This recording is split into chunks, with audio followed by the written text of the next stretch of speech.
Ребята, всем привет! Сейчас раннее утро, а на центральном пляже Дананга уже буквально яблоку негде упасть. Вообще, Вьетнам – это спортивная страна. И если посмотреть вокруг, то это видно в том, что люди всех возрастов занимаются спортом. Кто-то плавает, кто-то играет в волейбол возле воды, кто-то просто занимается йогой. И все это начинается ранним утром, пока солнце еще не стало греть слишком сильно. Сегодня мы с вами попробуем синхронизироваться с этим ритмом и прожить один идеальный день в Дананге.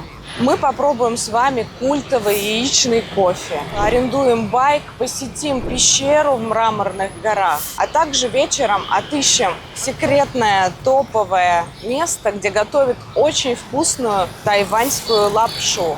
Ну что, посмотрим, как устроен этот город? Поехали!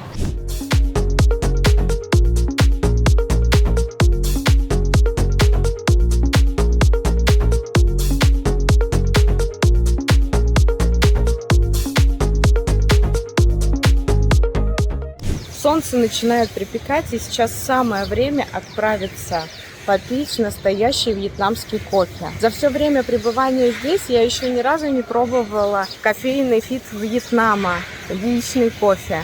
Но сейчас мы с вами обязательно это сделаем. А пока идем, я вам покажу спальную улицу во Вьетнаме, в Дананге. Посмотрите, как это здесь все устроено.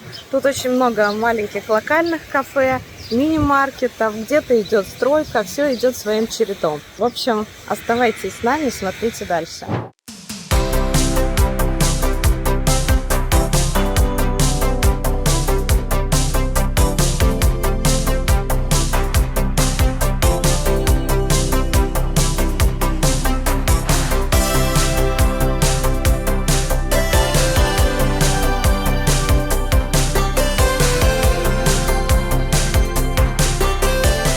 Ребята, мы сейчас находимся в нашей любимой локации. Смотрите, как здесь красиво.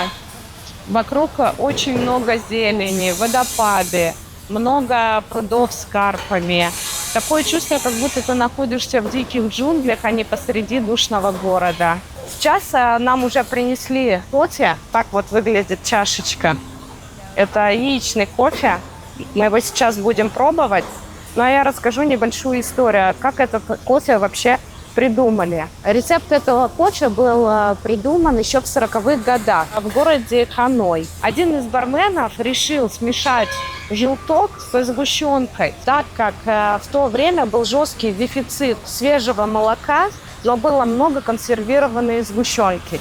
И этот бармен взбил желток яйца со сгущенкой, и получилась густая пена. И этот рецепт стал настоящим хитом. И до сих пор это визитная карточка Вьетнама. Так что сейчас мы его обязательно попробуем. Вот так вот он выглядит. Тут, как в любом вьетнамском напитке, куча льда. Вот такая густая желтая пена яичного цвета. Ну и я пробую.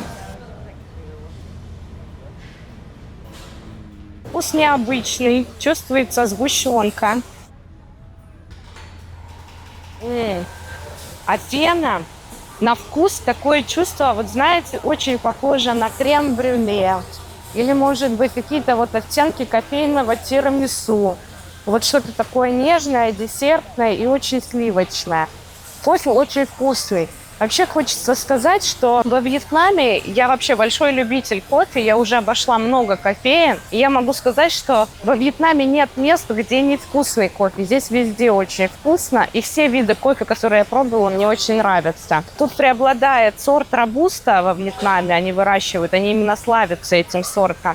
И мне он очень нравится. Он имеет такой шоколадно-ореховый вкус. Но мы сейчас наслаждаемся кофе, а потом отправляемся арендовать байк, чтобы развлечь вас новыми приключениями. До связи!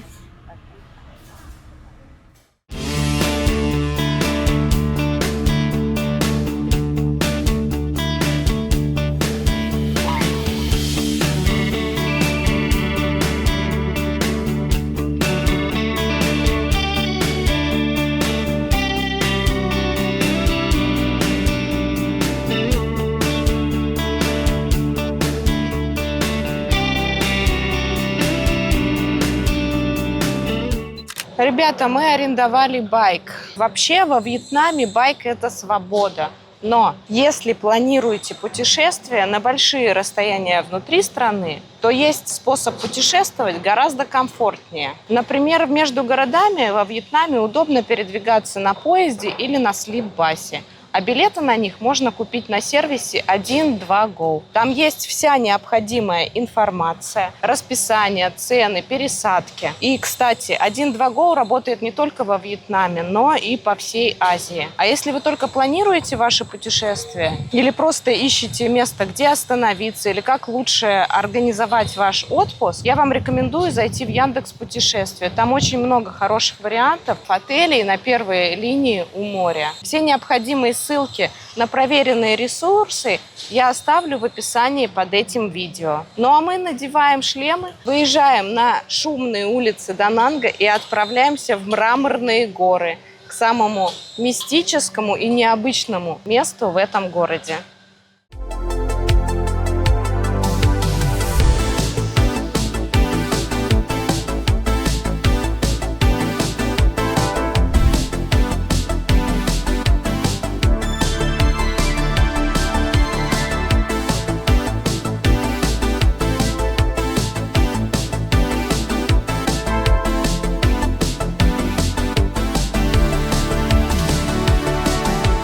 Ребята, мы приехали на Мраморные горы. Хочу сразу прояснить один момент. На Мраморных горах есть две кассы. Одна касса, там продаются билеты на саму гору, на смотровые площадки, на выход к пагодам. А вторая касса, она относится как раз к пещере Амфу, куда мы сегодня и приехали. Билеты у нас уже на руках. Билеты стоят недорого, 60 рублей. И сейчас мы пойдем смотреть. На самом деле это очень интересное место. Не знаю, насколько это страшно, но говорят, что сцены ада пробирают до мурашек. Сейчас увидим все своими глазами и посмотрим, как это рай и ад по-азиатски.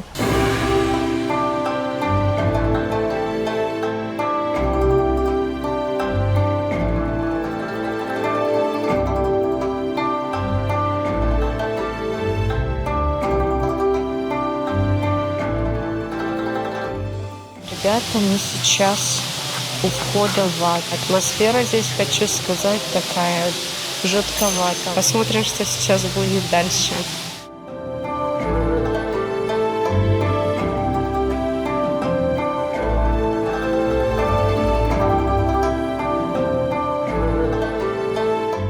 Ребята, вот здесь начинается настоящий ад. Сцены, быт от грешников воссозданы просто до мельчайших подробностей. Если честно сказать, пробирает до мурашек. Очень жутко.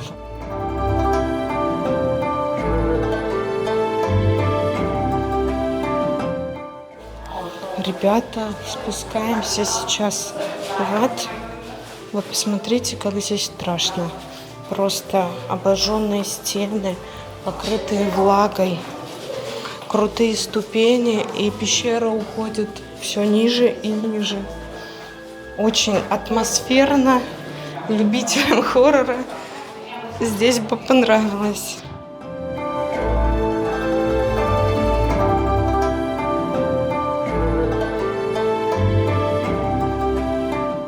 Вот здесь вот посмотрите. Змея, поедающая грешника. Здесь очень много таких вот инсталляций страшных. Но мы идем дальше еще вглубь пещеры.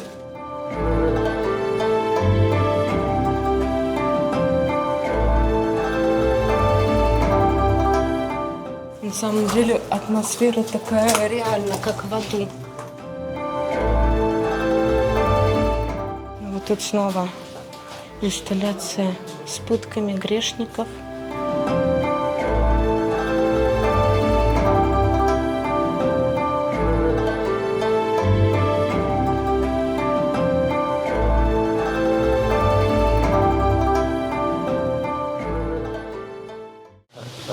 Ребята, подъем в рай. Хочу сказать вам, это дело непростое. Тут очень крутые ступеньки. Я уже вот на такую высоту поднялась. Не знаю, насколько вам это видно. Но хочу вам сказать, здесь сыро, душно И очень-очень опасная лестница. Скользкая, крутые ступени разных размеров.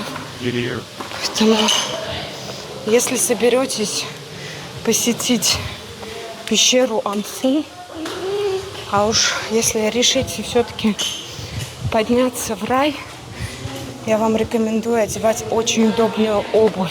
Такие здесь красивые статуи, в отличие от Анда.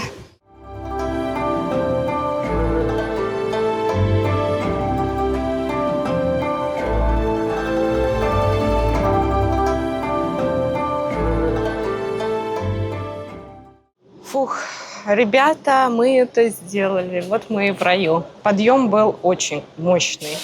Лестница крутая, ступеньки скользкие, все разных размеров. На самом деле, если вы соберетесь ехать сюда, надевайте очень комфортную обувь, потому что подъем действительно опасный. На Мраморные горы мы приехали не в первый раз. Наша первая поездка сюда была на гору воды. Там много пагод, много парков, локаций, разных пещер. Но туда отдельный вход. И если вам интересно, посмотрите выпуск у нас на канале. Вот здесь будет ссылочка. Там есть большой выпуск именно про Мраморные горы, про гору воды и про пагоды, которые там есть. Очень интересно. Мы даже застали в прошлый раз там монаха. Ну а сейчас время отсюда спускаться. Дальше перемещаемся в следующую локацию.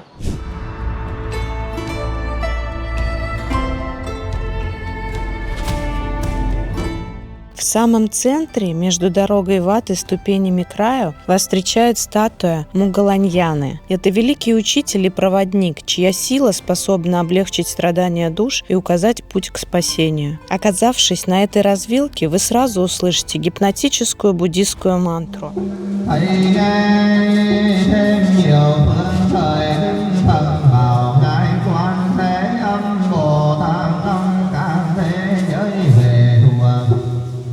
У подножия статуи можно зажечь благовоние. Этот дым уносит вверх молитвы о роде и очищает карму. Постоянный звук мантры в этих стенах – это напоминание о сострадании и очищении. Место, где стирается граница между светом и тьмой.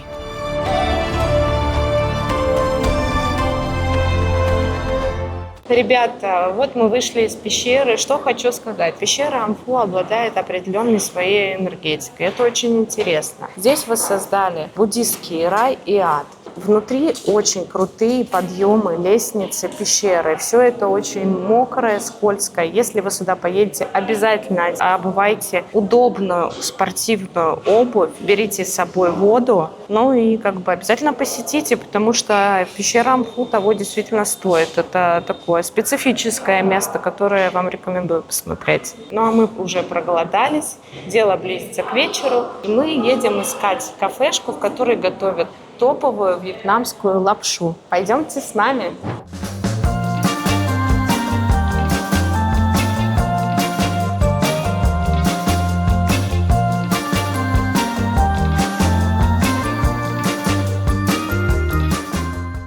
Вот мы и на месте. Локация называется Ньокки. Они специализируются на тайваньской лапше с говядиной. Визуально это ничем не примечательное вьетнамское кафе. Скромный интерьер, пластиковая мебель, ни намека на роскошь. Но внешность часто обманчива. Это место нам рекомендовали наши друзья, которые знают толк в локальной кухне. И рейтинги на Google картах говорят сами за себя. Они там исключительно положительные. Мы давно планировали посетить это место, и вот этот момент настал. Мы очень голодные, пойдемте пробовать. Так, ребята, ну вот нам принесли, мы заказали порцию лапши со свининой, с дамплингами, и порцию вонтонов, тоже со свининой и с бульоном. Сейчас мы будем пробовать, выглядит это очень аппетитно. Честно говоря, пахнет это еще лучше. Сейчас будем пробовать. Значит, начну я, наверное, вот с лапшичкой со свининой, попробую вот такой кусочек. Боже, мне кажется, это самая нежная свинина в моей жизни. Безумно вкусно. Это капуста чок-пай. Ее добавляют в бульон.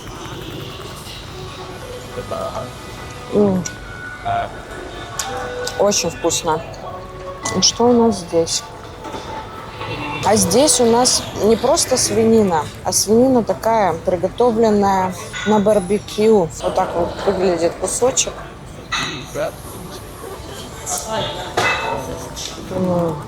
Она более такая подсушенная и слегка сладковатая из-за соуса, но тоже очень вкусная.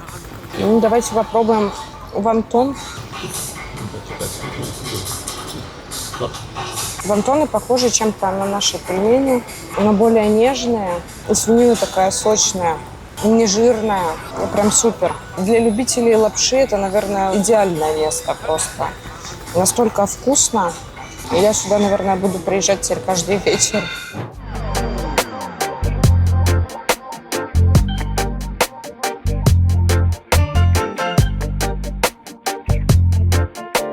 Ну что, наш насыщенный день подходит к концу. Лапша была действительно потрясающая. Друзья не обманули. Советую вам эту локацию. Ссылку на нее оставлю в описании под этим видео. Ну а мы вернулись туда, откуда сегодняшний наш день начинался в 5 утра. Но атмосфера здесь уже совсем другая. Солнце село, загорелись городские огни. И теперь, наверное, самое время просто сесть и послушать шум прибоя. Дананг – это удивительный город. Он спортивный, местами мистический, как сегодняшняя пещера, и очень вкусный. И проживать здесь каждый день – это отдельное удовольствие. Ссылки на все полезные сервисы я вам оставила в описании под видео. Ну а если вам понравился этот выпуск, поставьте лайк, напишите в комментариях, какая из локаций вам понравилась больше всего. Путешествуйте, открывайте этот мир и до скорых встреч. Всем пока!